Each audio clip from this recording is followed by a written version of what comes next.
Digital marketing এ কোম্পানিরা এত আগ্রহী হইলো কেন? এক নাম্বার কারণ হলো ability to target the right person.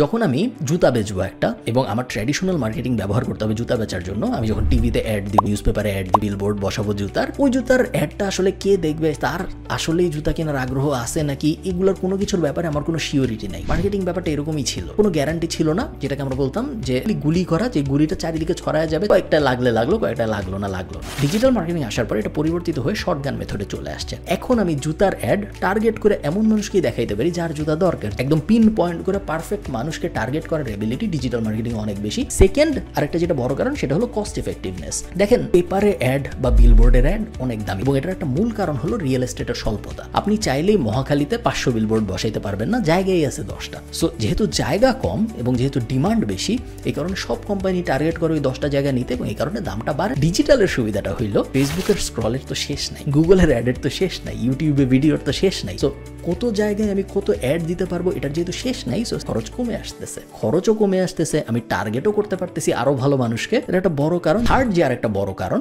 সেটা হলো মানুষের অ্যাটেনশন শিফট করা। মানুষের অ্যাটেনশন যেখানে যাবে মার্কেটিং সবসময় সেখানে যাবে, এটা মার্কেটিং এর একটা ধ্রুব সত্য ব্যাপার। ডিজিটালে যেহেতু অনেক অ্যাটেনশন আসছে, মানুষ সারাদিন গুগলে, মানুষ সারাদিন ফেসবুকে, মানুষ সারাদিন ইনস্টাগ্রামে, টিকটকে, এই কারণে ডিজিটালেও কোম্পানিরা অ্যাড দেওয়া বেশি শুরু করতেছে।